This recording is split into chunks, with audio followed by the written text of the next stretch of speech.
It's Super Videos back at you for another video. In this video, we're going to be taking a look at the synopsis, which was just released for the second half of Season 7. So I'm going to be reading over the synopsis, and I'm going to point out some things that I noticed while I'm reading this. Now, I'll leave a link in the description for where I got this so you can go and read it yourself. So the synopsis reads, the first half of Season 7 saw Rick, Andrew Lincoln, and the group broken by Negan, Jeffrey Dean Morgan, forced to fall under his will and brutally convinced to live under his rules.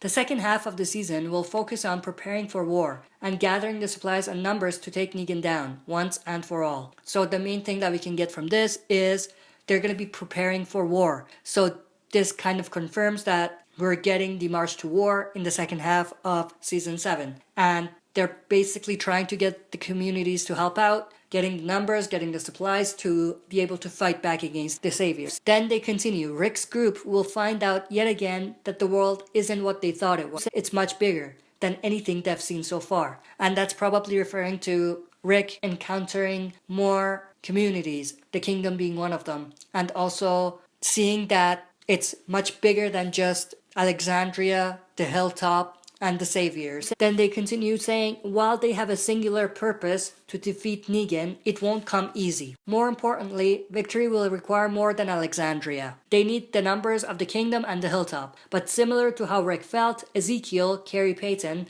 and Gregory Xander Berkeley do not want bloodshed. So, as we can already speculate, it's not going to be easy to get both Ezekiel and Gregory involved. They're going to need more people, but to get these two leaders involved is going to be hard. For Ezekiel, it's a bit different. He is not going to get involved because he doesn't want his people to die. For Gregory, he is not going to get involved because he doesn't want himself to die. So these two leaders are from two opposite spectrums, but at the same time, it's going to be difficult to get them to join in. Now, for Ezekiel, I think it's going to be much easier because they have Morgan, Carol, Richard there, and if everything comes together, that could very well push Ezekiel into joining the war. Now, for Gregory is a bit different. He's not going to join no matter how many people tell him to join. So I think for Gregory and for the Hilltop, what's going to trigger the Hilltop joining the other communities is Jesus and Maggie. So Jesus and Maggie are going to force Gregory into joining this war. So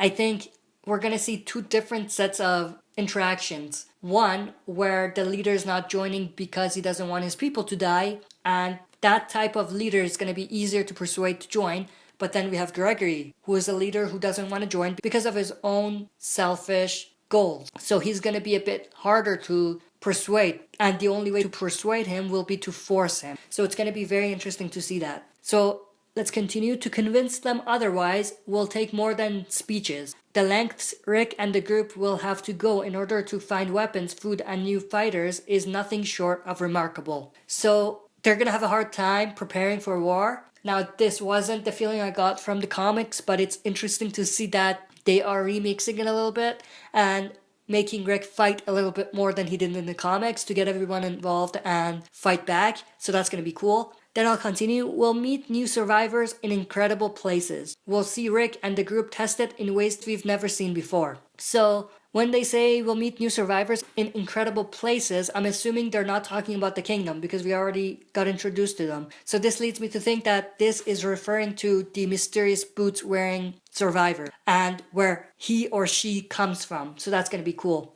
Then they say, we'll see treachery from people we trust. Now that's very interesting, and it actually supports some of my previous speculations. If you have watched my videos before, there's one video I did about Richard planning to kill Carol to get Ezekiel to join the war. Now this could definitely be what they're talking about here. The person that we trust could be Richard. So Richard could be planning to do something that can be considered treachery to push Ezekiel towards this war. So that's going to be interesting. So it seems like at least this component is supporting some of my claims that we'll see Richard turn on them for the right reasons and the wrong reasons at the same time. Then they continue saying, Rick is confident as he will see his group and many others band together with the common goal of taking down Negan. But no amount of planning will prepare the group for all-out war with Negan and his army. So boom, there is proof for you right there that they're preparing for all-out war, and that's probably not going to happen till the next season.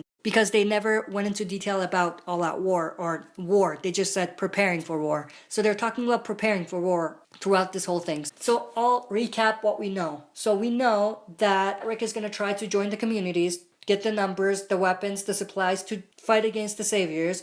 He's going to have a hard time getting Ezekiel and Gregory to join. Then they're going to have to go through extreme measures to get the numbers and the weapons and the supplies to be able to fight back. They're going to meet some new survivors, the kingdom and Ezekiel and some others. And there's going to be someone turning on them or something along those lines. And then, of course, they're going to plan for war, and this season is probably going to end with the end of March to War. So these are everything that I can get from this long synopsis. But I want to know your opinions about this. What do you think we're going to see in the second half based on the synopsis? And do you agree with the things that I just pointed out? That's it for this video. Thanks for watching. I'll be back for another video.